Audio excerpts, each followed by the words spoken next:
Todavía no, ¿no? No salgo yo. Ahí veré cuando esté conectada. Es que esta...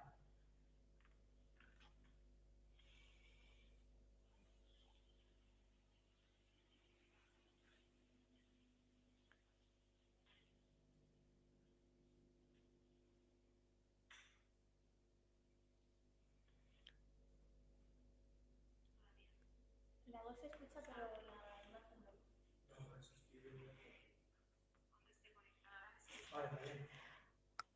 Bon dia a tothom, comunitat Sinèrgics i altres espectadors, visitants a la nostra formació novament. Després de la super mega formació que vam fer de crowdfunding, avui serà una mega super formació en competències digitals. Tenim 2 dies. Aquest dimarts, que ara comença, amb el títol Competències digitals i reptes de futur, i el proper dimarts, dia 15, tips per sobreviure en l'era digital. Llavors, aquestes formacions venen dirigides per 2 coworkers, com sempre, que és, per una banda, tenim el Miquel Navarro i per una altra banda incorporarem també a Cristina Tojero més endavant. Però m'agradaria, primer de tot, presentar en Miquel Navarro, que ens farà avui la sessió i serà el director de la sessió. En Miquel és educador social, coach, formador ocupacional i clown, pallasso, però sobretot, com diu a la seva presentació a la seva web, és un apassionat de la creativitat. Així mateix, quan va venir a conèixer l'espai, i jo precisament li vaig fer l'entrevista aquell dia, li vaig preguntar, però a veure, tu exactament com et defineixes? Va i em diu, soc entrenador en creativitat. Vaig flipar, o sigui, jo crec que vam flipar tot, l'equip Sinèrgics, l'Estel i el Pedro, que estan aquí a darrere fent una mica de disc jockeys amb l'StreamYard, doncs vam flipar, vam dir, ostres, que bonic, no?, el nom. I així és, en Miquel fa formacions a mida, així mateix, de tot tipus i utilitza mitjans, recursos imprevisibles, globus, jocs, peces, tot el que està en el seu poder, doncs ell fa manera per poder fer una formació. Avui ens presenta el tema de les eines digitals. Per què? Perquè és un enamorat d'aquest tema i realment sempre és el nostre animador en aquest sentit. Vinga, va, proveu. I nosaltres tenim de vegades moltes pors, temors, i això és el que volem, no? Que ens ajudi algú a perdre aquesta por, aquest temor a afrontar l'eina i l'era digital. Així que, Miquel, endavant amb la sessió d'avui. Me trec la mascareta perquè, mira, una de les coses que passa, primer, tenim espai, segon, m'acaba de trencar la goma, per tant, perfecte per poder entrar. Mariano, t'agafaré de representant, em sembla que has parlat molt bé, jo, molt agraït. Fem aquesta formació que fem avui una mica com a proposta també de l'equip gestor, una mica en relació a una situació que respirem de la pandèmia, no?, en el que tothom tenim aquesta situació a vegades de bloqueig davant de coses digitals, perquè no és el nostre espai natural, no? I, Pedro, tenim una presentació aquí, si la volem compartir. Sí, la visualitzes? Sí? Perfecte, molt bé. El primer que faré, encara que m'ha presentat, és explicar una mica l'essència de la meva marca. Sí? Qui soc exactament, no? Clar, jo soc Miquel Navarro, però és veritat que soc coworker de Sinèrgia i així em defineixo, perquè moltes vegades els projectes individuals s'enriqueixen molt quan estan en un espai col·lectiu, quan hi ha una comunitat darrere. Què em va passar? Que al novembre estava en una pandèmia, com la majoria, teletreballant a casa i vas dir, sortiré de casa on tornaré boig. I vaig buscar diferents coworkings, vaig fer diferents llocs i vas venir, un dia vas trucar, vaig parlar amb Pedro, em sembla, i vas venir, vas conèixer a Mariona, em va explicar el projecte i va dir, cap problema. Bueno, ja t'ho pensaràs? No, ja m'ho he pensat. Ja et diré el dia que vinc, no? I és aquí que m'ubico. Dintre de Sinèrgics tenim una comunitat molt àmplia, molt variada. I un dels aspectes que jo destaco és l'enriquiment professional. Compartir amb persones que tenen experiències diferents, projectes diferents, però tenim aquesta perspectiva social d'intentar ajudar el nostre projecte també dintre d'un barri. Llavors, jo em presento, tinc una marca personal, és veritat, faig formació i creativitat i dintre d'aquest projecte vaig intentar integrar tots els elements que competencialment creia que podia reunir. I, per tant, em presento, és veritat, com a entrenador de creativitat. Aquest entrenador de creativitat va molt més alineat a poder treure la teva millor versió, perquè tothom tenim un aspecte de creativitat, encara que sigui el perfil professional que sigui. Llavors, soc educador social, soc formador ocupacional i porto dinàmiques de grup i gestions de grups des dels 16 anys. Tinc prou rodatge en aquest sentit, però és veritat que sempre m'enriqueixo en grups diferents. Sempre t'està portant. M'agrada construir aspectes diferents, però és veritat que tinc una part, una personalitat una mica amagada, com deia Mariona, que soc pallasso. I aquesta part surt de manera independent en el seu funcionament. Soc el pallasso Miqui Moco des de fa 25 anys i m'agrada fer espectacles adreçats no només a canalla, a petits, sinó a famílies. Dintre d'aquesta marca intento construir elements a mida, elements que ens ajudin a treballar la part més abstracta d'una manera manipulativa per poder comprendre conceptes. Òbviament, quan vaig presentar aquesta marca, vaig encabir-ho tot en una capsa, eines de creativitat, i el que ofereixo són recursos de creativitat. Llavors, aquí hi ha tot un ventall de dinàmiques de grup, gamificació, eines digitals, paradigmes d'expressió, i és aquí on m'adreço en aquesta aventura. Bé, ja he parlat prou. En aquest cas, us presentem aquest projecte, aquesta formació, que el que vol és reflexionar conjuntament en quin impacte ens ha provocat el tema emocional i sobretot en el tema digital. Vam tenir en un moment concret que fer una inversió obligatòria perquè estaven confinats a casa i van tenir que fer teletreball en un entorn digital que potser no era el nostre entorn. Llavors, primer, per què oferim aquesta formació? Des de l'equip gestor es va detectar que moltes vegades els projectes, els coworkers, tenien alguna dificultat davant de càmera, davant de l'entorn digital, potser per això, perquè no és el nostre aspecte més desenvolupat, però també detectaven que hi havia por, que hi havia dificultats de fer-te públic, de donar-te a conèixer, i tenim molt de recorregut, tothom tenim molt de recorregut, perquè tots ens hem posat la piles amb videoconferències, amb xerrades digitals, i ens hem format, hem parlat, i per tant aquí hem agafat molt de rodatge. Situació de Covid és la que ens va provocar una situació trencament cognitiu, ens va fer un bloqueig, perquè moltes vegades no teníem ni les màquines, els ordinadors adequats, ni teníem micròfons. Jo recordo que quan al mes de març de l'any 2020 vaig agafar la Covid, vaig estar 20 dies tancat a l'habitació i al sortir, jo que era formació presencial, vaig tenir que reinventar-me en formació telemàtica. Un dels elements, no tenia ordinador, vas tenir que aconseguir ordinador nou, aquest ordinador no estava preparat. Vas tenir que buscar micròfons, webcams, servidors grans, estaven col·lapsats, tothom demanava el mateix.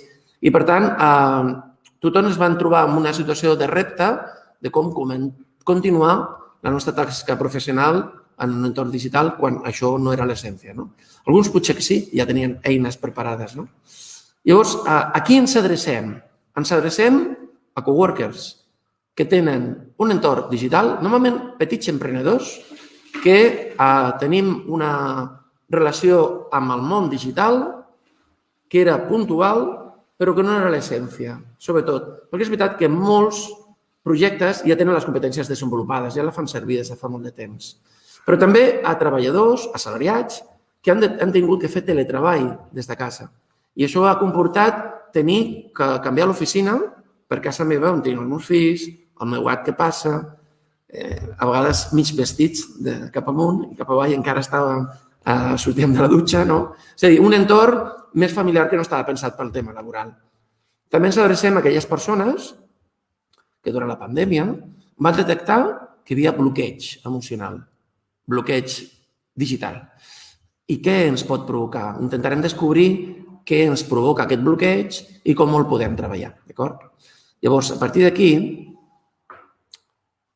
ens plantejarem 3 preguntes. La idea seria respondre a 3 aspectes principals. Un principal seria per què el tema digital em pot provocar bloqueig o saturació.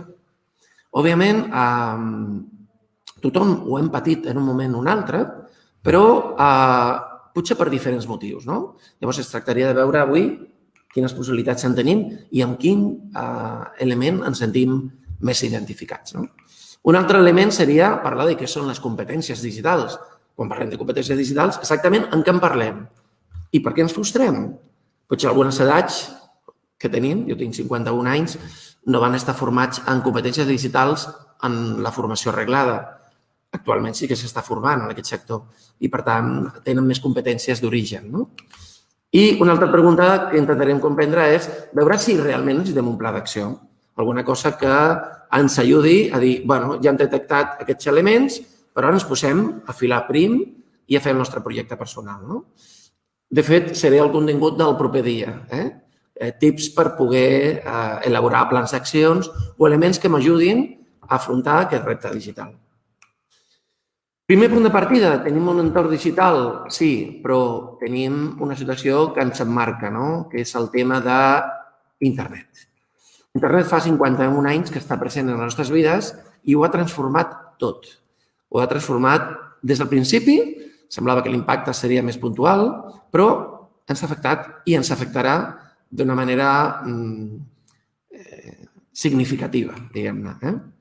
Llavors, el primer impacte és la realitat actual. Nosaltres tenim un entorn digitalitzat amb unes xarxes que tenim un apropament a la 5G, en la que qualsevol element de la nostra casa, les llums, la nevera, el mòbil, no només els dispositius, estan connectats a internet. Cada vegada hi ha més elements que ens connecten a un entorn, a una xarxa interconnectada. Però això va ser sempre així, des del principi. Òbviament, hi ha un punt de partida que és quan es va crear internet. I no hi ha una altra manera. Aquesta lectura digital, òbviament, no podia ser d'una altra manera. Va ser, diuen, va néixer, els historiadors es posen d'acord, va néixer l'any 69 i va crear-se la primera xarxa de caràcter militar creada pel Departament de Defensa dels Estats Units. 2 ordinadors, un de la Universitat de Califòrnia, a l'UCLA, i un altre del Departament d'Investigació de la Universitat de Stanford. Van aconseguir connectar 2 ordinadors que estaven distants geogràficament. Aquesta aventura, progressivament, fins a l'any 90, es va omplir de moltes més connexions d'ordinadors i sembla que parlem de milions d'ordinadors. No. En parlaven a l'any 71 de 23 ordinadors. 23. I a l'any 81 havien arribat a 213. Fèiem una mitjana d'uns 20 cada 20 dies, uns 18-20 ordinadors per dia connectats. Clar, això tenia una tasca més d'investigació, emparat pel Departament de Defensa, justificat una mica per l'entorn universitari, però va haver un moment que va haver un primer Big Bang. I és quan es va connectar tot això amb una tecnologia nova a interessos comercials. I aquí és on nosaltres vam entrar. Quan hi ha un interès comercial que es vol explotar, aquesta xarxa creix, es fa més gran, s'amplia, hi ha més ordinadors connectats, hi ha una... en aquest cas es va fer la xarxa a través de llarg abast, la UAM, amb la qual podíem tenir connexions molt més distants geogràficament, a través de satèl·lits i amb una tecnologia d'IP que ens sona, la tecnologia IP. Llavors, a partir d'aquí, tenim una situació actual. Òbviament, des de llavors estem progressant, però tothom es va alinear, es va aclimatar en aquell entorn digital. Doncs hi ha una referència, coneixerem unes quantes, però una, per exemple, que seria l'Enciclopèdia Britànica, que era un referent en el seu sector. Recordem, potser no l'Enciclopèdia Britànica, però segur que recordem tots que ens picaven a la porta. Dèiem, venim a vendre una enciclopèdia, i ens veníem a l'enciclopèdia. Una enciclopèdia de 24 tomos, 32 tomos, que era un coneixement caduc, perquè, de fet, cada 2 anys es tornava a reeditar. Era un entorn on el llibre era imprescindible com a element de coneixement. Però una enciclopèdia com aquestes podia costar això, 1.400 euros, que eren molt de diners llavors, i només als Estats Units hi havia unes 100.000 vendes a l'any d'enciclopèdies. Aquesta gran empresa va tenir que aclimatar-se quan a l'any 96 va detectar que de 100.000 baixaven a 3.000 unitats. Això vol dir que havien detectat que hi havia un problema. Quan va arribar a internet, va crear una crisi com a empresa. Deixava de funcionar el producte físic, l'enciclopèdia. Llavors, què haurien de plantejar-se? Com podien sobreviure? Bé, el 2012 va haver un fet històric i és que 244 anys després, aquesta gran editorial el que va fer és fer l'última impressió. És a dir, ja a partir d'aquí ja no imprimiria més en suport de paper. Això va provocar la quiebra? Va crear, potser, que va tancar l'empresa? Doncs, en aquest cas, no. En aquest cas es van anticipar, van ser capaços de preveure tot el que podia arribar i, de fet, el 2012 només l'1% del seu negoci era en suport de paper. 9 anys abans van fer aquesta previsió i ja tenien beneficis perquè es van aconseguir alinear en aquest entorn digital que des de llavors era important i ara encara molt més. Tenim una companya que coneix perfectament i, de fet, és la companya que ens acompanyarà en el proper dia i Mariona ens presentarà. Gràcies, Mariona. Molt bé. Doncs sí, com avançava a l'inici, tenim a la Cristina Tojero. Doncs és una altra coworker de l'espai, també és una mica multifuncional perquè fa de tot, la Cris és una passada, i actualment està molt implicada en el projecte del qual és la CEO, que es diu Gestaidea. I llavors és una agència de màrqueting online, projectes de màrqueting empresarial i especialista en xarxes socials per a autònoms. Teniu en compte. Dedicada també al coaching per a dones especialment i per a ajuda a les dones emprenedores, a l'empoderament general de les dones. Així que passo a la Cristina. Te voy a contratar también de presentadora. Por aquí. Buenas. Bueno, yo soy Cristina. Creé una empresa justo un mes antes de que empezara la pandemia. Mi empresa es una agencia de redes sociales especializada en autónomos. Entonces, este taller es muy importante porque no solamente los pequeños autónomos tenemos que adaptarnos al cambio, sino que también las grandes empresas. El tema de la digitalización es algo que afecta a todo negocio. Entonces, hoy os voy a explicar 3 casos de empresas grandes que todos seguros que conocéis, que han tenido que adaptarse a las nuevas tecnologías y a las nuevas tendencias que pide la sociedad para no morir en el intento. Entonces, la primera es Netflix, que seguro que todos conocéis Netflix. Netflix nació hace más o menos unos 20 años, pero no acababa tampoco de encontrar su lugar. Y seguro que conoceréis a Blockbuster, que también se dedicaba al tema de películas, cine. Netflix fue a hablar con Blockbuster para ofrecerle hacer una colaboración conjunta y Blockbuster dijo que no. Netflix ya tenía la idea de hacer películas en vivo y que la gente lo pudiera ver al momento desde sus casas, pero Blockbuster dijo que eso iba a ser un fracaso. A día de hoy, todos sabéis el resultado. Blockbuster ha desaparecido del mercado. En cambio, Netflix, con su idea innovadora de hacer cine en vivo, pues lo ha petado, la verdad. Luego tenéis otro caso que seguro que también conoceréis, que es el caso de Kodak, quien no ha echado fotos con las cámaras de toda la vida, ¿no? Kodak no se supo adaptar a la digitalización. Ahora, hoy en día, todo el mundo tenemos móviles y hacemos fotos con el móvil y no se supo adaptar. ¿Quién se supo adaptar a esto? Que seguro que también lo conoceréis. Por ejemplo, los álbumes Hoffman. Hoffman se ha sabido adaptar a las nuevas tendencias de imagen. Te lleva tu álbum hasta casa, te lo trae, hace todo lo que tú quieras en cuanto a imagen y fotografía. ¿Qué pasa con Kodak? Tuvo una caída estrepitosa en sus ventas y no ha sabido a día de hoy estar en el top de imagen y fotografía como lo estaba antes. Otra empresa que también ha tenido que nacer... Otra empresa que también ha tenido que nacer muy fuerte y reinventarse, que te conoceréis, es Amazon. Amazon también lleva muchísimos años en el mercado, lleva más de 15 años. Amazon nació vendiendo libros en un despachito así de pequeño pero vendiendo libros. La suerte que tuvo es que después de picar muchas puertas con sus libros, se supo reinventar y se reinventó con el tema de los libros digitales. Ahí entonces empezó a tener mucha más afluencia y después ya empezó a diversificar su gama de productos. ¿Qué tiene de bueno Amazon? La forma de venta. La forma de venta con su página web súper rápidos y los envíos. Amazon se ha sabido adaptar muy bien con el tema de los envíos y las demandas rápidas, porque nosotros como consumidores queremos todo lo que compramos para ayer y Amazon está ahí. Otra empresa que también seguro que conoceréis, esto ya no es empresa de caso de éxito, ¿no? Sino lo que os quiero presentar es cómo tenemos que adaptarnos, aparte de a las tecnologías, tenemos que adaptarnos también a las demandas sociales.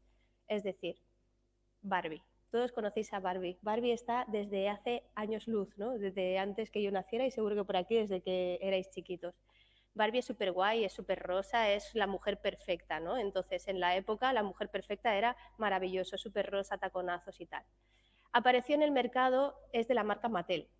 Entonces apareció después en el mercado las típicas Bratz, no sé si os acordáis, y a ojos grandes, taconazos. Mattel se supo a adaptar. ¿Por qué? Porque la mujer estaba teniendo un cambio y el ser la mujer perfecta que iba en el coche con Ken ya no estaba de moda. Entonces Mattel pasó ese salto. Yendo más allá, conforme evolucionaban, ya no se llevaban tanto las Bratz, sino que salieron unas nuevas que eran las Monster High, que seguro que también las conoceréis. ¿Qué pasó con Monster High? Que ya no solamente era una mujer no perfecta como las Bratz, ¿no? Que solo estaban pintadas y tal, sino que también era rebelde y era más oscura y era más independiente, ¿no? Bueno, a día de hoy siguen siendo el número 1 en Mattel, las Monster High están en todo el top, ¿no?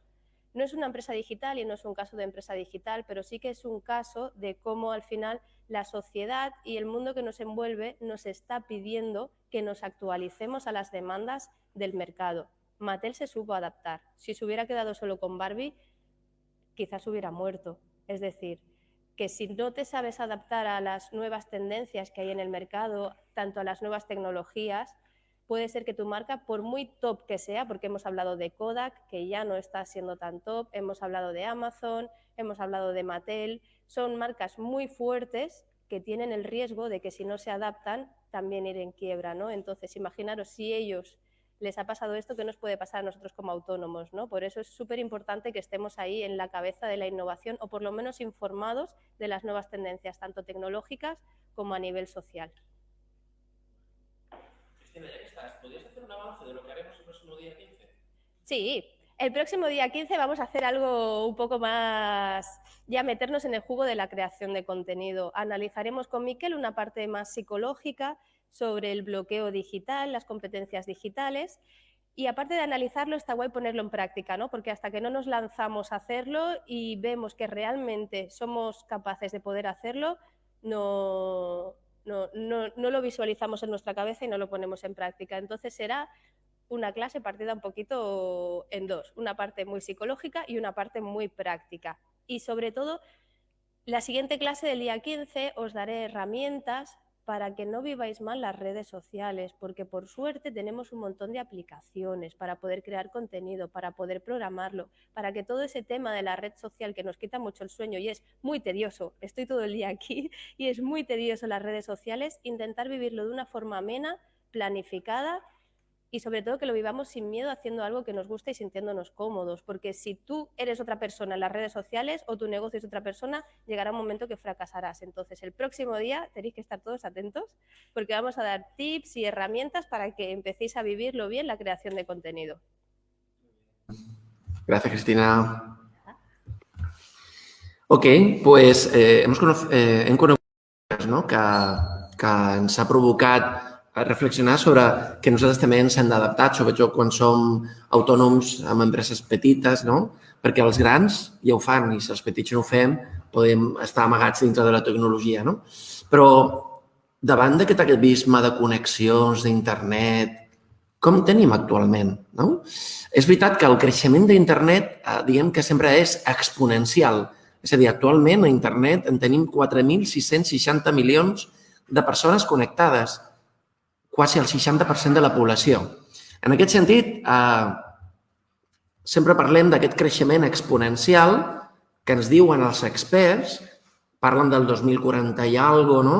Com un element que no tindrà retorn, on tot està transformant-se de tal manera que, per exemple, a nivell de dades de consum, el 2025 hi hauria un consum de dades uns 175 vegades més que el 2011.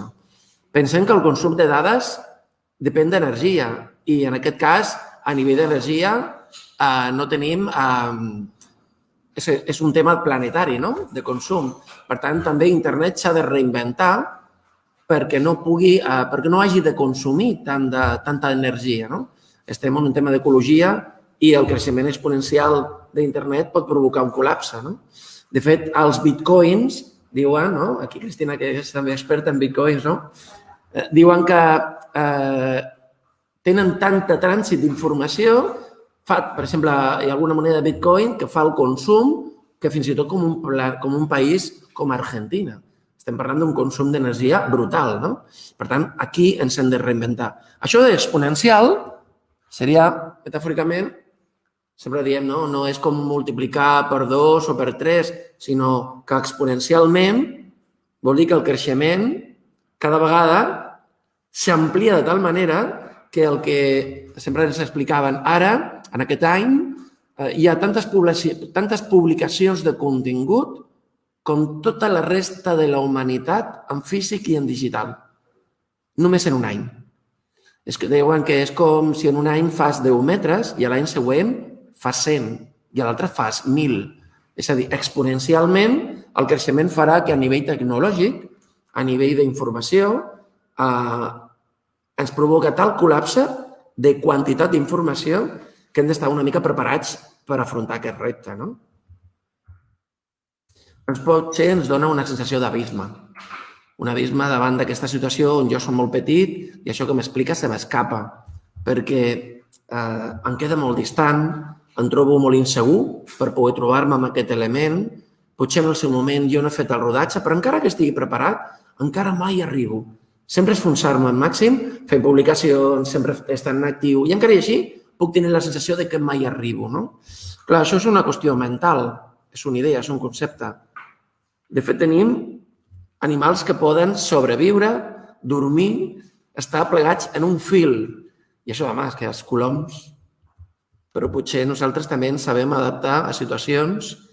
Jo no em veuria d'acord per estar de peu en aquesta barra metàl·lica i quan va construir edificis als Estats Units, per ells era molt normal, no anaven ni portaven arnès, no? Llavors, en aquest sentit, què hem de fer nosaltres per no tenir col·lapse? Òbviament, connectar amb allò que tenim com a necessitat. Conèixer-nos, identificar-nos, saber quin és el nostre potencial i veure quins elements de l'element tecnològic pot ser una bona eina per nosaltres, però no podem aconseguir ni consumir tot el que surt, perquè és impossible directament. Si fem una visió de futur, podríem centrar algunes afirmacions que algunes persones en algun moment van dir, ¿no? Hi va un moment que van parlar de que las consolas desaparecerán y los juegos se convertirán en juegos multijugadores masivos online. Bien, ¿qué pensamos? Vamos haciendo un feedback aquí con los presentes. ¿Creemos que es una actualidad de presente o aún estamos por llegar? ¿Puede ser real o no? Sí, Xavi. ¿Crees que es posible? ¿Puedes preguntar? Sí. No estaba previsto esto. Iremos realizando afirmaciones y nos iremos preguntando si esto es una realidad o es una perspectiva de futuro. O es una perspectiva que creemos que no llegará. ¿Puede ser? Puede ser. ¿Sí? ¿Tú qué crees? Una posibilidad. En el caso de los juegos, de consolas que multijugadores pueden estar jugando de manera masiva, online, ¿crees que es una actualidad? No, de hecho, està passant, no? Està passant, sí. Hi ha molts jugadors connectats alhora. De fet, hi ha canals de xarxes socials que per això tenen aquest potencial, no? Twitch, en el que persones que estan jugant in situ es connecten amb altres persones que veuen com altres estan jugant, no? Això és la tecnologia i la xarxa social emergent. TikTok, sí? No m'equivoco, i Twitch. Dos xarxes que són d'un potencial brutal. I ja veurem on ens trobem, no? Una altra afirmació. Sí, a veure, Mariona, Ay, Dios. a Pedro lo ponemos un compromiso porque todo esto no estaba, ¿sí? Ahí está, perfecto.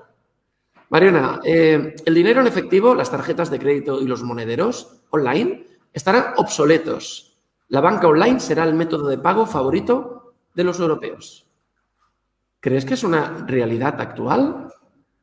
Creus que és una situació de futur? Creus que no passarà? Home, a veure, és una realitat actual, no? Estamos igual. Estem més en el consum, els diners desapareixeran, sembla ser que serà una realitat, no? Ja no tenim caixers, no? Aquí a Barodivert, no? No, a Barodivert no, però cada vegada hi ha menys caixers i possibilitat d'anar a buscar dineret en efectiu. I jo no tinc res al meu moneder, no? I això ja marca una mica a la gent de la meva edat, una mica de desconcert. I la gent gran amb molts problemes avui en dia amb el tema de la banca. A mi em fa patir molt la gent gran en aquest sentit. És una cosa que dejo ahí. Bueno, ja està. Mariona, llença el repte. Aquí l'adreces. El repte, a veure, aquí l'adreço, en quin sentit? Estel, es pot connectar, Estel? Ai, no tens Telegram. Molt bé. Pero Cristina sí, le daremos un empaque. Va. Cristina. Dice, el mundo estará vigilado por cámaras de vigilancia. ¿Tú cómo lo ves? El mundo ya está vigilado por cámaras de vigilancia, creo yo. O sea, desde que pasas por un peaje y te leen la matrícula y saben quién eres, hasta cada vez que te conectas, o sea, estamos súper vigilados. Y ya no solo por cámaras, sino por todos nuestros datos. Cada vez que rellenamos un formulario para una solicitud digital, cada vez que te apuntas a un curso, cada vez que pides información. O sea, tus datos, ya sea físicos, ¿no? Como puede ser una cámara al final te está enfocando físicamente, pero tu huella digital la estás plasmando y te la pueden seguir cada día. Muy bien. ¿Tenemos a alguna otra persona que podemos enviar, por ejemplo, a la inversa? ¿Es posible? Mariona? Sí? A veure, tenim connectada a la nostra supercoworker. Hola. Hola, Mireia. Buen día. Mira, te proponemos este reto. 130 millones de libros del planeta estarán digitalizados. ¿Cómo lo ves tú? ¿Es una realidad? Molt probablement. Sí.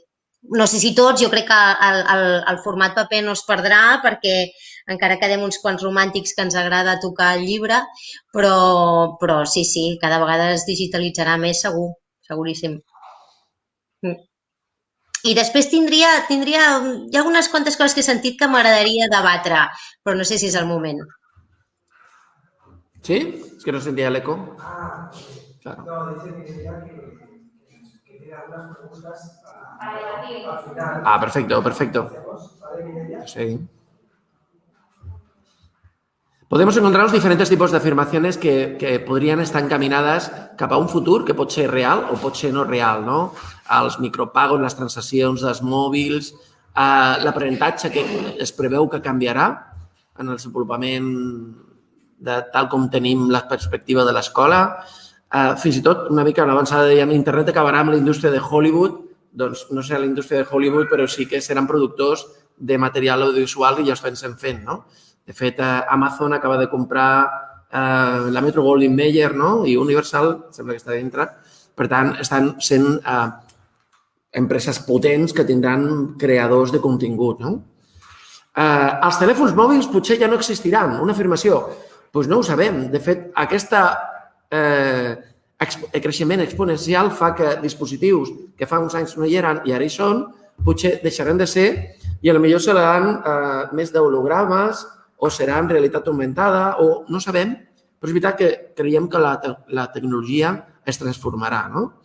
Totes les coses estaran connectades a internet. Doncs cada vegada més ens trobem que hi ha roba que pot estar connectada a internet, que fins i tot canviaran les propietats, els colors. Aquesta situació que tenim, o fins i tot el nostre millor amic serà una computadora. Diem, això no arribarem. Doncs mira, l'experiència cultural de Japó és que a vegades són persones que no tenen parella i que es casen amb un ordinador que li diu, hola, carinyo, què tal, com estàs? Tornes a casa? Bueno, ens pot resultar molt estrany, però estem en aquest canvi, no? Llavors, em sembla que és l'última, Se aprenderá el idioma cargando una aplicación en el cerebro. ¡Guau! ¿En sona? Matrix. Bueno, no sé si arribarem en aquest sentit, però és veritat que tota aquesta situació ens pot provocar un veritable col·lapse. De fet, la realitat que tenim, quan tenim una visió de futur que ens preocupa perquè no la podem ni imaginar o tenim una realitat laboral que ens pot desbordar ja en un entorn digital, pot ser que ens provoqui una zona de perill. Aquesta zona de perill és bo que sabem per què ens pot provocar aquest bloqueig, no? Jo us faig una proposta.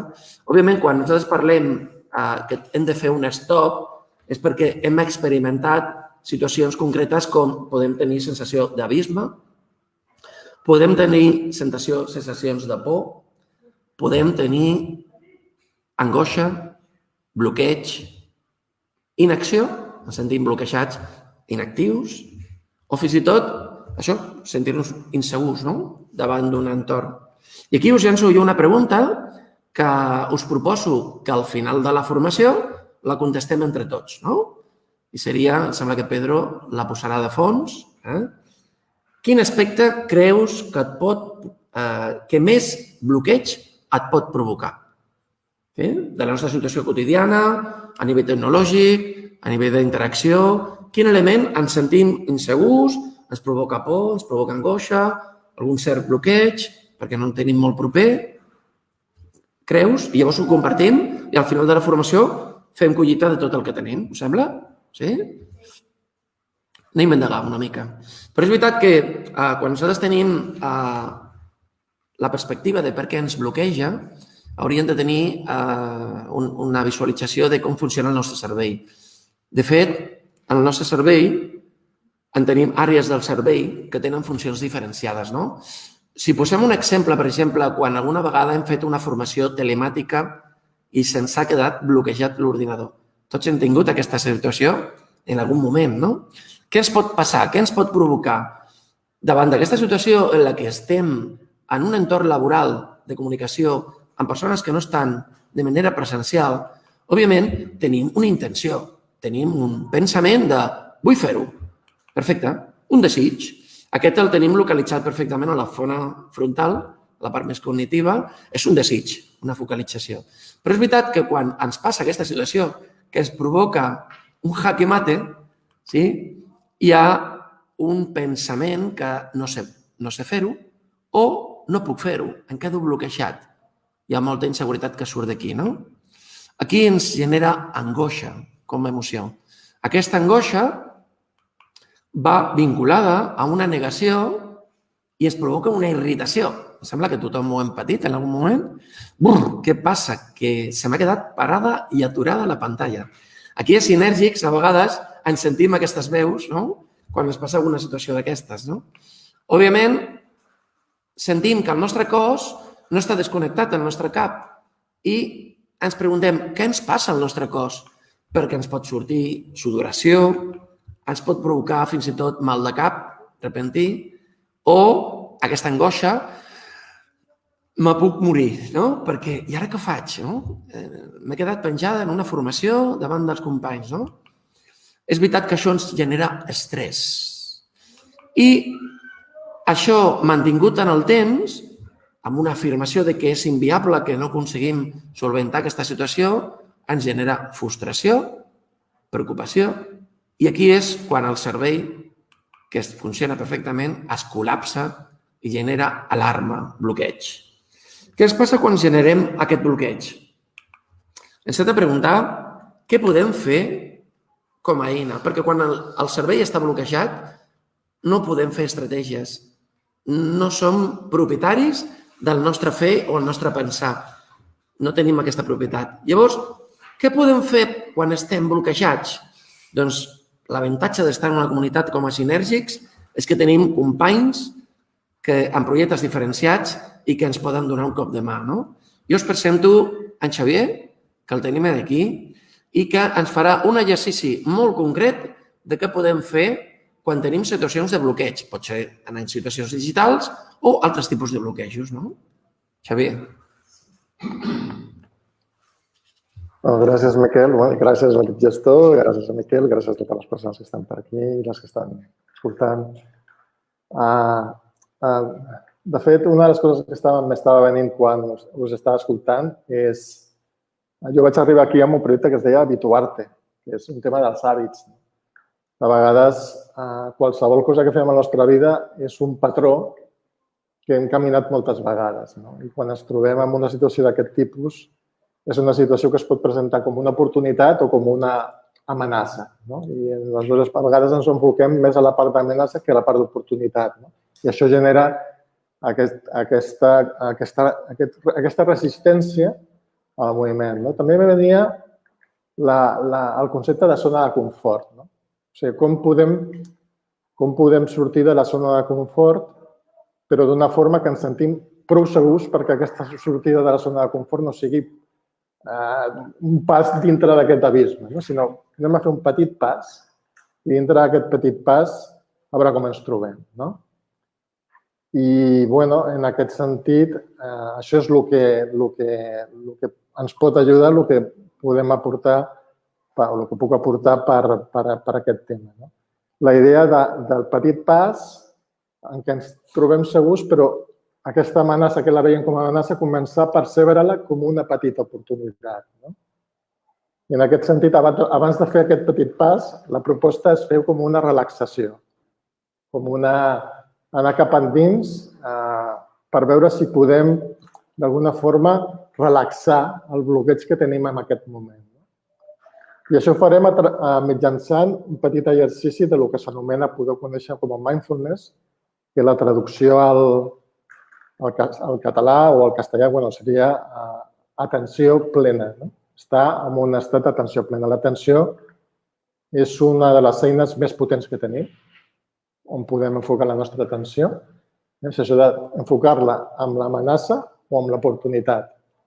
En aquest cas, el que volem és relaxar-nos per poder arribar a contemplar altra perspectiva. Però primer ens relaxem perquè el nostre cos està tens, perquè el nostre cervell està enviant missatges de perill, el nostre cos es tensa i com podem fer per relaxar-nos una miqueta i baixar el nivell de tensió.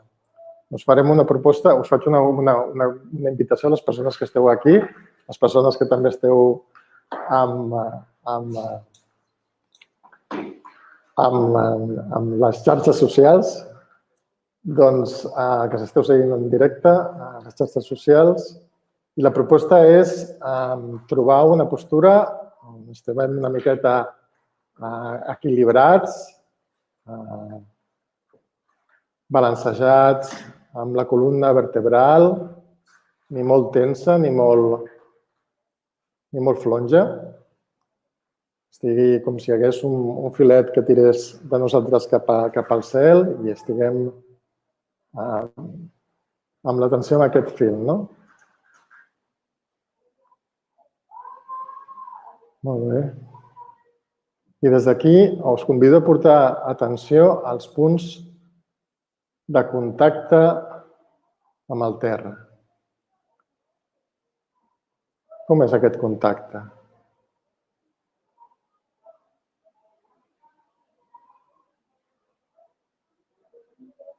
O podem portar també atenció als punts de contacte amb la cadira. Hi ha uns ossos que estan en contacte amb la cadira. Com és aquest contacte?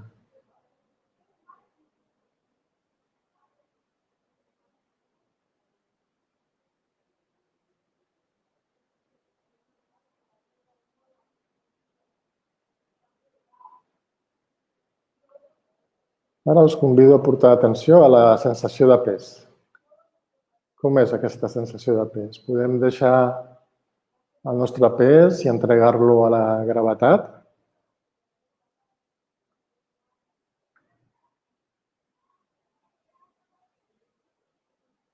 Com ens sentim? Ens sentim lleugers, pesats? Com és la sensació de la gravetat? Com podem entregar el pes a la gravetat?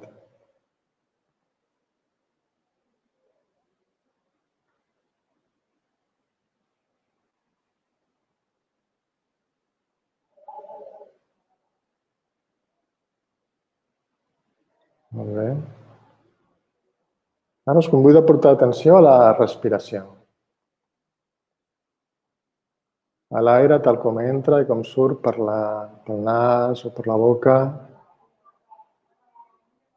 Com és aquest aire? Com aquest aire omple els pulmons?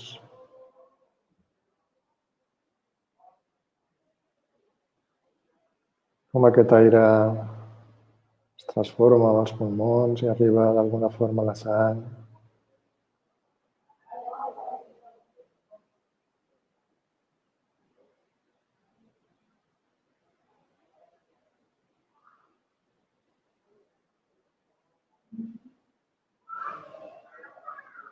Com el volum dels nostres pulmons s'infla quan entra l'aire, quan es desinfla quan surt.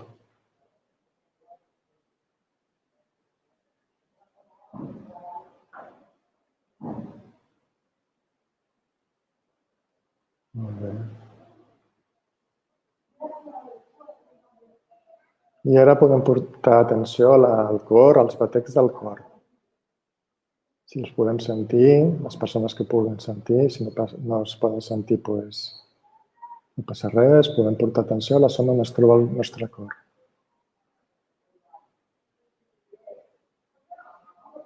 Com són aquests batecs? Portem atenció als batecs.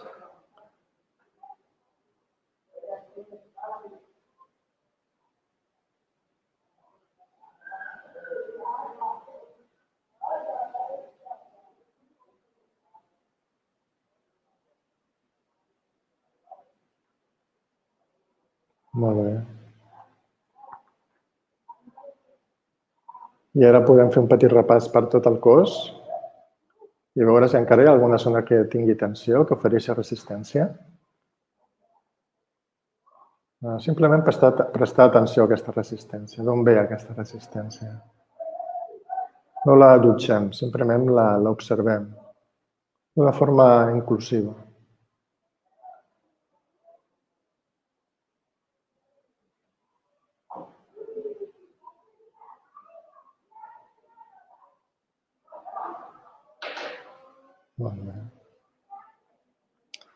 Bueno, aquest és un petit exercici on hem fet un repàs per diferents... Hem portat l'atenció a diferents elements, no? I cadascuna d'aquests... Per què fer aquest exercici? Perquè cadascuna de les persones tenim una forma de connectar més fàcilment amb aquesta atenció. Hi ha persones que connecten més amb la sensació de gravetat, hi ha altres persones que connecten més a través de la respiració, hi ha persones que connecten més a través del cor, o de les sensacions com el contacte o les sensacions com poden ser diferents sensacions. Aleshores, que cada persona mitjançant aquest exercici pugui trobar allà on ancorar-se quan es trobi en aquesta situació d'amenaça. Dic, mira, a mi em va bé connectar-me a això, a la respiració. Doncs perfecte. Ves allà, respiració, relaxa i relaxant el cos també relaxant la ment. Perquè tot està d'alguna forma vinculat. Aleshores, podem afrontar aquesta situació nova des d'un altre punt. I insistir també en el tema de que, com és un hàbit, es tracta de fer petits passos amb la filosofia d'anar provant mica en mica per veure com canviar aquesta forma de contemplar, en aquest cas, la tecnologia com una amenaça. A vegades requereix una mica de coratge, també, però cada persona que ho faci des del punt on aquest petit pas sigui suficientment confortable com per fer-ho. I les pautes aquestes de l'atenció plena sempre disponibles perquè podeu fer aquesta relaxació abans d'entrar en un entorn que es considera com agressiu i amenaçant. Molt bé, doncs gràcies. Xavi, moltes gràcies. Tenim la gran sort de tenir en Xavi a Synèrgics i cada dimarts ens trobem amb ell i ens fa aquest exercici d'introducció al mindfulness, per incloure'l dintre de la dinàmica pròpia d'un emprenedor o una emprenedora. Aquest botó que hem pulsat és el que nosaltres necessitaríem reactivar en moments concrets. Es deia diferents eines. Però no és l'única. Nosaltres diem, i ara què? Està molt bé, ja sé per què em bloqueixo. Una eina que podia fer servir, però per què em passa això? És veritat que hi ha una generació que tenim més col·lapse, més a nivell de bloqueig digital. Entre d'altres, és perquè en la nostra formació bàsica, en el nostre dia a dia, no teníem aquesta experiència de tenir un entorn digital de manera normalitzada. De fet, per exemple, jo estaria més ubicat en aquesta generació X, en la que van tenir que fer immigrants digitals, van tenir que fer un trànsit d'un element digital a un altre de diferent, Es van tenir que adaptar. Però hi ha altres generacions que això estan connectades actualment. De fet, són una generació que, a part de que és un element natural per ells, per elles tenen multiplataformes, multidispositius. Poden estar connectats amb un mòbil, amb una tablet, a l'ordinador, de manera normal. De fet, si encarem aquí la càmera, a veure, sisplau, la càmera aquí al costat, tenim unes alumnes de pràctiques de Cristina, 20 anys, supergeneració Z. Que tenen una forma molt natural de poder parlar cap a càmera, moure'm en l'entorn, fer publicacions, i si a més te dediques a màrqueting digital, doncs ho tens tot, I tenim altres generacions, jo tinc 51 anys, sí, Mariona, sí, tenim un sector que potser ens hem d'aclimatar més perquè la nostra formació no va ser aquesta, Quina formació tenen actualment a secundària, per exemple, quan parlem de tema digital? Doncs està molt bé parlar del bloqueig digital per establir eines de desbloqueig, però hem de desenvolupar les nostres competències. Dona igual l'edat que tinguis. Òbviament, des d'ensenyament, tenen el document de competències bàsiques d'àmbit digital i quan nosaltres parlem d'això estem parlant de competències concretes. Quines competències tenim? Òbviament, hi ha una competència que és saber vincular-nos amb dispositius, saber relacionar-nos directament amb mòbils, tablets, ordinadors, de manera natural, seleccionant, sabent configurar, programant. Una altra competència podria ser utilitzar aplicacions per editar textos, editar imatges, materials de presentació, un altre element, Una altra competència, saber utilitzar aplicacions bàsiques d'edició d'imatge, de vídeo. Com estem en aquestes competències? Hem de detectar si són competències que estaria bé que les poguéssim desenvolupar. Quines competències més podem tenir? Per exemple, hi ha una altra que vol dir saber cercar, saber buscar informació, saber on trobar la informació. Abans estaven en l'era de la memorització. Havien de memoritzar continguts, però ara hem de saber on hem de buscar aquesta informació. Una altra competència que és construir coneixement nou. Tenim aquell entorn digital, tenim dispositius, com podem integrar-los per crear coses noves, des del coneixement. Una altra, tenim el ple, que diem, És a dir, un entorn d'aprenentatge. Aquí on podem organitzar i utilitzar diferents eines, plataformes, webs, que es poden integrar per poder connectar, crear o compartir aquests aprenentatges. Són 11 competències. La setena seria participar en un entorn de comunicació interpersonal. Ens hem d'acostumar a parlar a càmera, a tenir videoconferències, ja ho fem en WhatsApp, ho fem amb altres elements digitals. Un altre, realitzar activitats en grups.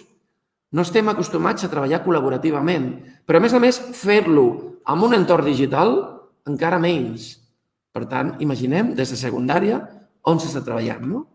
I finalment, unes competències més cap a ciutadania, que es prepara per viure com a ciutadans en un entorn digitalitzat, com gestionar a través de les administracions, com es podem connectar, com podem facilitar aquesta informació i com podem reclamar-la. Una altra competència que seria les que estan vinculades amb els hàbits saludables. És a dir, no sé quantes hores estem connectats a la pantalla. És veritat que no sé si pot ser un element potencial per la desconnexió de les xarxes, però hi ha una competència que és la salut. És a dir, com podem respondre a que l'accés a pantalles i l'entorn on estem asseguts davant de les pantalles ens ajuda a tenir una salut o no tenir-la. I, per tant, aquesta competència va més encarada a aquest cuidado dels hàbits que generem. I, finalment, ser crítics i tenir responsabilitat quan publiquem tot el tema d'asseixament, tot el tema d'espia, d'informació, també de fer els propietaris d'informació, de formació o compartir-la. És a dir, aquestes són les competències quan parlem de digital. Doncs quina és la competència que nosaltres tenim més desenvolupada i quina és la que tenim més desenvolupada? És la que ens pot ajudar a crear el nostre pla d'acció. El nostre pla en la que tenim un objectiu professional, un objectiu laboral, tenim una missió, tenim una empresa pròpia, tenim unes competències que sabem que tenim més o menys desenvolupada. Una altra cosa és que estaran en desenvolupament tota la vida, perquè com que internet i el món, l'era digital, va canviant tant, ens hem d'acostumar, hem de tenir modelatge. I també saber detectar quines àrees necessito millorar perquè el nostre objectiu professional, el nostre objectiu laboral, tingui més èxit. Aquí és on nosaltres hauríem d'encabir aquest pla d'acció. I nosaltres necessitem un pla d'acció? Aquesta seria la pregunta que tindríem, Bé, hem acabat una mica en aquesta primera part que hem fet avui de formació. Tenim un repte el dia 15 amb la idea de passar a filar més prim, a tenir eines molt concretes, que ens ajudin a tenir tips per millorar les teves competències digitals, concretament, i una altra per millorar la teva marca digital amb propostes concretes que ens portarà Cristina d'eines que podem posar en pràctica ja a xarxes socials. És una mica la proposta. Llavors, a partir d'aquí sí que es tractaria de veure quines respostes hem fet en relació a aquella pregunta que havíem fet al principi sobre quins elements ens poden generar més bloqueig o detectem, I podem compartir pantalla, si us sembla.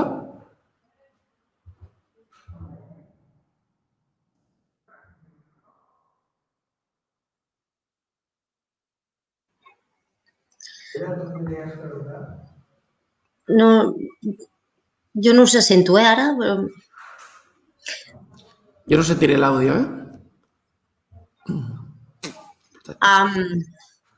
Jo tinc algun bloqueig. Tinc un bloqueig auditiu.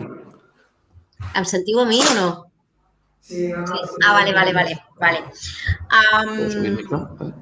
Clar, és superinteressant tot el que heu estat comentant i penso que s'ha de parlar molt perquè és veritat, és imminent, ja ho tenim i cada vegada tindrà més presència en les nostres vides. I justament això és el que a mi em genera una mica de bloqueig, el fet de que trobo a faltar una mica en tot el que heu explicat les desavantatges d'això, o el que estem perdent.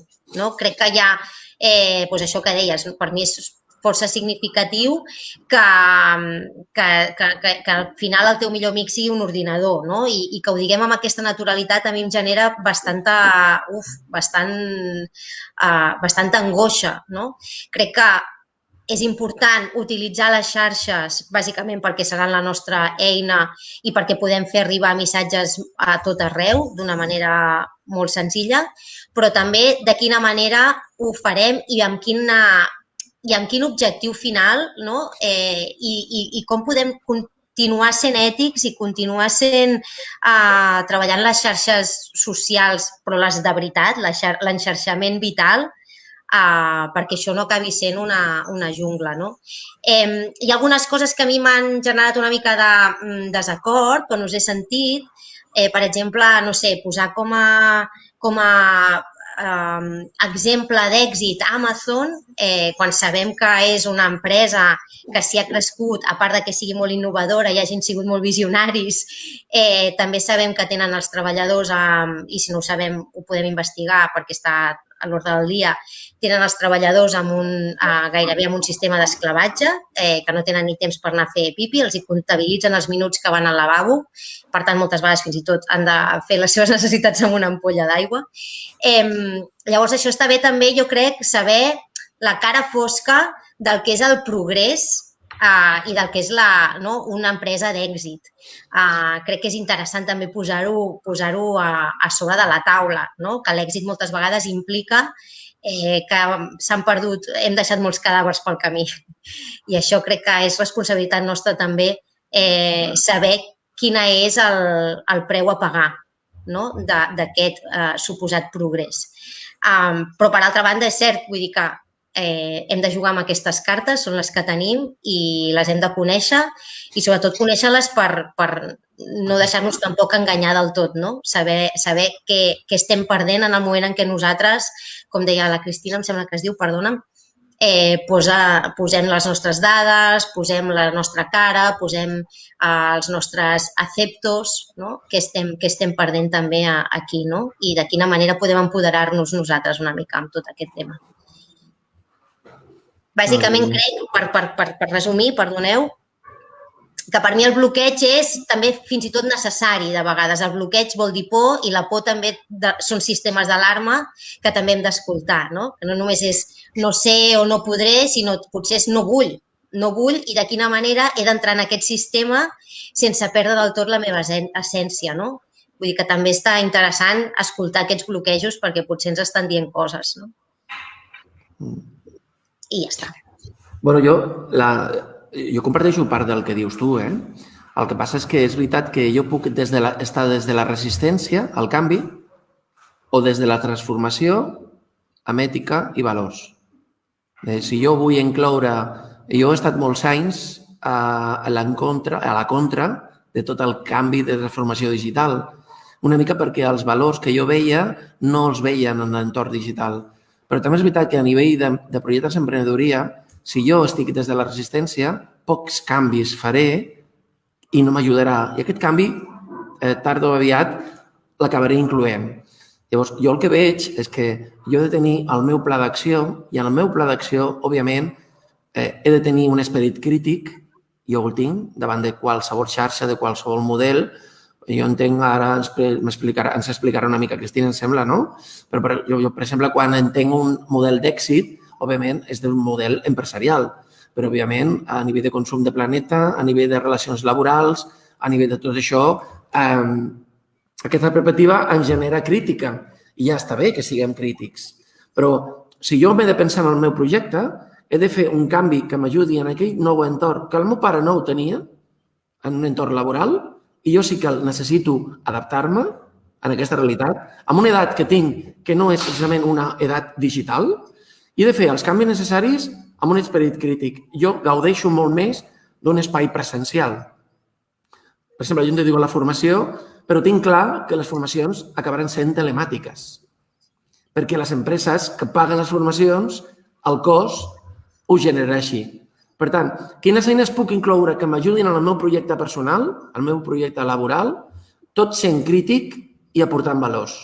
I aquí jo crec que aquest pensament negatiu de la perspectiva de futur, aquestes afirmacions que sortien, només són eslògans que algú va fer en el seu moment i que algunes jo estic en desacord, però algunes són reals, no les puc negar, són realitats. Recordeu el Tamagotchi?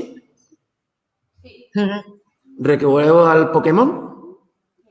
El Pokémon en mòbil, que la gent es trobava. Clar, la gent ens emborratxem de tecnologia. El tema és per què la fem servir. I aquí és com qualsevol cosa. Res és dolent. Simplement és la funcionalitat que li donem. Nosaltres hem de reinventar, els que tenim un element social, com reinventem la tecnologia perquè ajudi a apropar persones, perquè aportin valors, perquè aportin una riquesa de projectes i no aquesta vessant que és real i que també el sistema es beneficiarà, no? No sé, és una mica la meva perspectiva, Cristina, vols compartir? Sí. Hola. Mira, cuando yo pongo de ejemplo a un caso como Amazon, no es que lo ponga como mi modelo de éxito personal de empresa con unos valores éticos, sino que cuando lo menciono porque sí que es un ejemplo de adaptación e innovación digital. Espera, no sé si... Hola. Ara. Ara millor, és que se sentia molt fluixet. Vale, pues mira, te explico. Para mí Amazon, por empezar, no es mi referente de empresa ni en valores, ni en sostenibilidad, ni cómo paga a sus trabajadores, ni cómo contamina el planeta, ni si es ético o no es ético. Para mí, cuando lo pongo en casos de éxito, estamos hablando ahora de digitalización y de bloqueo digital. Entonces, para mí es un caso de éxito en cómo ha sabido adaptarse a las nuevas tecnologías y tendencias en el mercado con la digitalización para llevar a cabo su negocio. Luego podemos entrar a juzgar sus valores, ¿vale? Pero cuando yo lo explico es cómo este señor de vender libros en una mesa que no era nadie, tenía un despacho más pequeño que esto, gracias a adaptarse ha podido desarrollar su modelo de negocio. Luego ya podemos hacer juicios de valor sobre Amazon, porque también podemos hacerlo sobre Barbie, ¿no? Y ese es su modelo estético que también hemos hablado, de la mujer de antes a la mujer de ahora con Mattel. Pero no quiero que pienses que los pros y contras, ni que para mí es un ejemplo a seguir Amazon, ni mucho menos. Es un ejemplo de digitalización que ha sabido estar a la altura de las necesidades del mercado, simplemente. Entonces, igual que ellos han triunfado, nosotros como pequeños emprendedores también tenemos que estar a la altura de la innovación y de todos los canales que no conocemos. O sea, por suerte hoy en día tenemos muchísimos canales para desarrollar nuestros negocios y para hacernos grandes y fuertes, pero no los conocemos muchas veces. No sabemos por qué plataformas, que es lo que nos pasa aquí. Yo puedo hacer un curso y llegar a miles de personas, pero no sé ni por dónde empezar a dar difusión a mi curso. Nada, simplemente, ¿no? Que nos falta mucho de conocer herramientas para llegar y que los que las conocen se hacen un hueco más rápido en el mercado. Y por suerte la digitalización nos hace que nuestros proyectos puedan tener más alcance.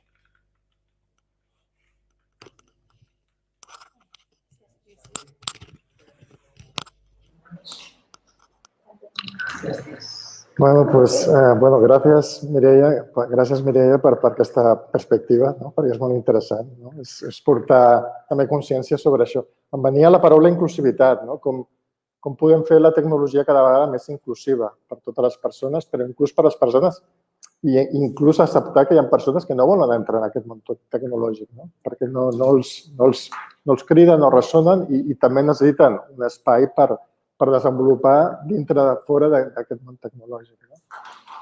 I sí que em venia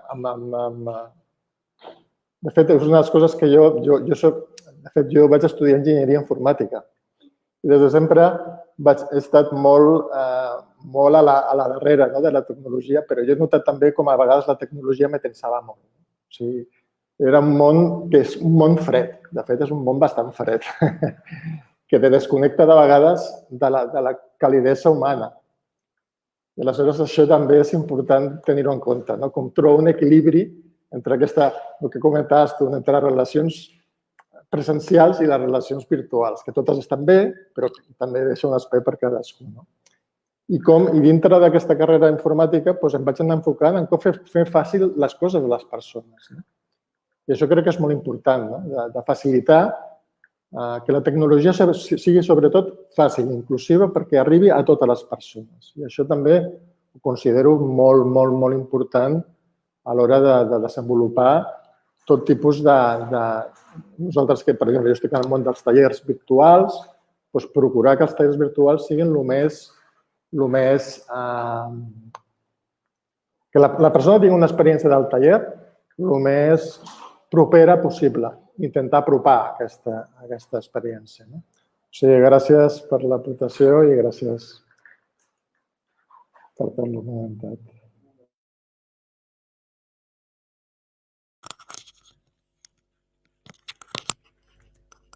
Mira, una última cosa que quería añadir. A ver, ¿se me escucha? ¿Hola? Una última cosa que quería añadir es que todo el tema de la digitalización, ¿no? Que tú te puedas casar con un robot, o sea, a mí me parece trambólico, o sea, me aterra, ¿no? Entonces, las redes sociales, la digitalización tiene un lado bueno y tiene un lado malo, ¿no? Pero esto es como todo, es decir, tú tienes que educar a las nuevas generaciones, tienes que educarte a ti misma. Uno de los mayores problemas que tienen sobre todo las redes sociales, yo lo digo porque estoy cada día adentro, es que solamente se trabaja la parte superficial muchas veces, ¿no? No trabajamos la emoción y sobre todo contra generaciones más jóvenes, ahora se nos han ido la generación Z, pero si tú por salir en las redes sociales con un top, pues tienes muchas más visualizaciones, parece que es lo guay, ¿no? Entonces aquí generaciones de 30 para arriba, no nos vamos a poner un top para salir en las redes sociales, pero sí que tenemos una misión muy potente de concienciar a las nuevas generaciones de que la digitalización no es solamente superficialidad, que es lo que nos pasa muchas veces. Y es todo ese miedo, ¿no?, que tenemos a veces a las redes, de no trabajar bien las emociones y sobre todo, ¿no?, ¿qué pasa con las emociones cuando las trabajamos? Porque muchas veces nos exponemos, queremos explicar un sentimiento y nos encontramos con un montón de haters que nos vienen a boicotear nuestro sentimiento y ¿qué pasa? Que a consecuencia nuestra autoestima se queda por los suelos. Entonces es muy importante que trabajemos las redes sociales y todo lo que hagamos siendo fiel a nuestros valores, siendo fiel a lo que nosotros creemos, porque si no va a ser siempre un fracaso. Y contra las generaciones más crecen, yo soy mamá y tengo un niño y me aterra ver lo que publican las niñas de su clase. O sea, se lo digo ahora a todas las madres. Me parece escandaloso cómo permitimos que para ganar ciertos likes, que no vamos a ir al supermercado y a comer con likes nunca en la vida, estemos fomentando todo esto. Entonces, desde aquí pido un grito de ayuda a la conciencia social de todo el uso que hacemos, ya no de digitalización para hacer un curso, ¿no?, sino las redes sociales. Es guay tener un negocio en redes sociales, es gratis además, o sea, lo puedes tener, subes lo que tú quieras y te das a conocer gratis, pero no pierdas tus valores. O sea, vívelo bien, hazlo bien y seguro que encuentras tu público y ser conscientes de que no podemos agradar a todo el mundo y de que los seguidores no son tampoco fans de lo que nosotros hacemos. Hay gente que me dice, es que solo tengo 100 seguidores. Ya, pero ¿tú te has imaginado una sala con 100 personas hablar delante? Entonces, queremos todo el rato ese éxito, ¿no? Y lo que vuelvo a repetir, la superficialidad de la digitalización. Entonces, una vez que rompamos con eso y empezamos a vivir a gusto siendo fieles a nuestros valores, seguro que vivimos mejor ese bloqueo digital que tenemos. Cuando dejemos de pensar en qué opinarán los demás de nosotros, en no ser un clon de los demás y empecemos a ser nosotros mismos en las redes, independientemente de seguidores, de likes y de tonterías. Y educar a las nuevas generaciones a meterse más allá de la superficialidad, ser guapo y tener muchos likes y ponerte muchos filtros.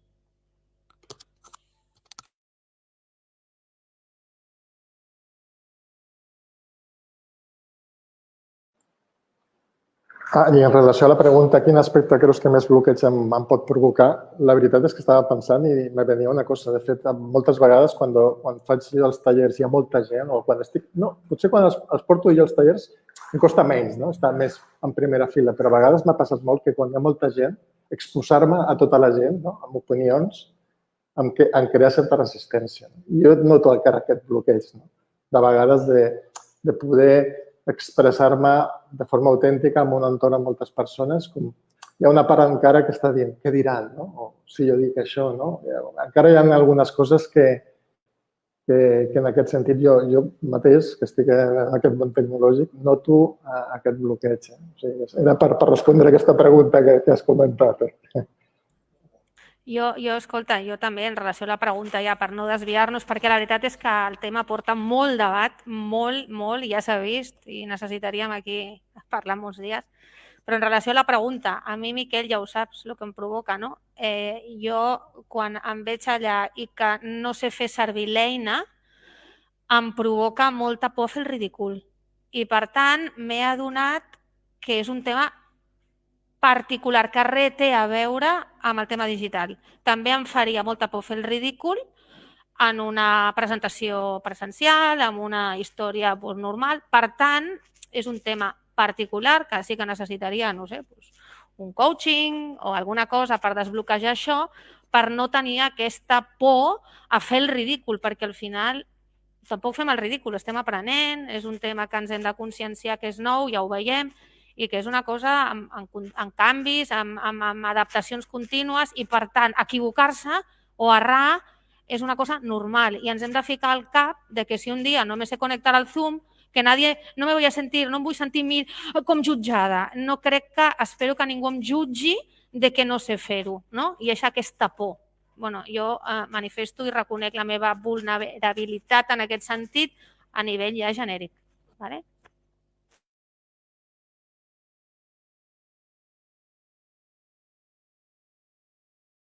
digital que va a dominar el dinero físico y la observación de todos tus movimientos y hasta pensamientos. Bueno, estamos en este entorno, ¿no? Mira, yo me gustaría compartir con vosotros, por ejemplo, uno de los talleres que realizo en escuelas es desarrollar una de estas competencias, que es el tema de hábitos cibersaludables. Y la sorpresa del profesorado cuando ven que en cursos como sexto, quinto, cuarto y alguna propuesta de tercero, se están encontrando en la que están utilizando, en casa tienen disponibilidad de no sé cuántos dispositivos, tienen acceso a todos los dispositivos y tienen el acceso cuando ellos quieren en su propia habitación. Este es un entorno donde hace falta mucha educación y hace falta muchos valores. Y un poco yo lo que decía Cristina, ¿no? Nuestra generación tiene que ayudar a las siguientes generaciones a personalizar, a humanizar la digitalización. Si no lo conseguimos hacer, estamos perdidos, porque la cantidad de impulsividad que se hace hay muchos juegos donde tienen alter egos, donde se interrelacionan dentro del juego, pero también donde me pagan una moneda virtual por estar constantemente dándole al impulso de este tipo de juego, ¿no? Claro, podemos hablar de todos los riesgos que tenemos en el entorno, pero cualquier cosa puede ser buena o mala. Y si eso que puede ser bueno a mí me genera bloqueo, yo tengo que generar herramientas que me ayuden a desbloquearme. Obviamente el bloqueo mental a veces passa por el cuerpo, com Xavi nos proponia. Però altres vegades el desbloqueig treballa des de la comprensió, des de fer un anàlisi de què és el que em bloqueja per poder treballar en aquest sector o quines eines, si és una qüestió de coneixement o és una qüestió de pràctica o és una qüestió de no vull saber-ho, no? Llavors, si jo tinc un bon anàlisi de competència digital, podré determinar quin element necessito reforçar, si em cal una formació, si em cal una xerrada, si em cal, com proposa moltes vegades Xavi, no? Utilitzar la tècnica del Pomodoro i fer 20 minuts de connexió i 5 minuts que me vaig a caminar un temps i torno i un altre cop estem productiu, no? És a dir, he de fer un bon anàlisi per detectar què em provoca bloqueig. En el meu cas, jo m'he trobat en situació de pandèmia parlant amb formació de professorat, per exemple, i me trobava amb una pantalla on a vegades me venia un pensament recurrent a casa meva. Estàs parlant sol, Miquel, perquè feia servir potser Meet, en la que perdia la perspectiva de les cares i en la que només em veia la pantalla i sentia com ens passat aquí, no? Que estem a Baró de Viver i a l'hora que estàvem parlant hi havia una família aquí a fora fent soroll i això te fa desconnectar-te del que estàs fent, no? És a dir, hi ha molts enemics que em provoquen la meva dificultat, provoquen una dificultat o que ens generen una situació d'angoixa, no? Però és bo fer aquest anàlisi i situació-error, no passa res per equivocar-nos. No passa res. Ahir li explicava una mica a Cristina i la presentació es va bloquejar. I van dir, ostres, si passa això demà, doncs passa, no passa res, no? Absolutament no. Ni a més. Bé, el meu bloqueig seria aquest, Com em treballo aquest bloqueig? Prenent consciència. Durant el principi, sobretot, jo em vaig posar fotografia física de gent que conec darrere de la pantalleta del meu ordinador. Necessitava parlar a gent. I aquesta competència es va entrenant. De fet, ara ja no em trobo amb aquesta necessitat i puc parlar directament amb aquesta camareta petita que tenim, adreçant-me a les persones que sé que estan darrere, no? És a dir, les competències s'han d'entrenar. No hi ha més opcions, no? Molt bé. No sé si hi ha alguna pregunta, Pedro? No? Bé. Què tenim el proper dia? Xavi. Sí, respecte a això que comenta Maria d'OpenArt, sí, jo veig que hi ha una... O sigui, la tecnologia, com tot, és una cosa, una eina, i es pot utilitzar per això que comenta, d'alguna forma. Però és treure-li... Al final, la tecnologia és un mitjà i com a mitjà el podem utilitzar pel bé comú o per control. Al final, també és com intentar diferenciar entre una cosa i l'altra. Simplement és un mitjà per poder enfocar en una cosa o en l'altra. I sí que és veritat que es podria utilitzar per control. De fet, alguns governs ja l'estan utilitzant pel control i algunes sobretot en interessos comercials, ja estan utilitzant per saber com es poden vendre millor. I això també hem de ser conscients, no? També hem de ser conscients de que és la nostra responsabilitat, el nostre poder també donar-nos compte que podem desconnectar-nos d'això i prendre el poder, no? Diguem, que el poder no estigui a fora, sinó que el poder estigui dintre, la tecnologia la utilitzem pel bé comú, pel bé major, en lloc per interessos individuals o per interessos molt concrets. No? I en aquest sentit me venia això quan he vist aquesta pregunta. Gràcies. Bé, doncs, escolteu, si us sembla, ja és l'hora, falten 3 minutets. Jo he anat apuntant cosetes que crec que són com bàsiques. Faré com una lectura ràpida de frases curtetes perquè ens quedem amb el resum de la sessió, que per cert, moltíssimes gràcies a tothom per ser-hi aquí, per participar i estar present. Com diu el Xavier, no? Atenció plena, aquí tots i totes. I faré un resumet. Mireu, he tret adaptar-se o no adaptar-se. Per tant, resistència o oportunitat. Qüestió mental. Evitar el col·lapse. Identificar el nostre potencial i cercar quina és aquella competència a la que podem posar-nos focus i prescindir una mica de tota la resta. O sigui, dir, en què soc competent? Amb això, doncs em focalitzo en això. No cal ser-ho en tot, perquè ningú és perfecte ni sap de tot.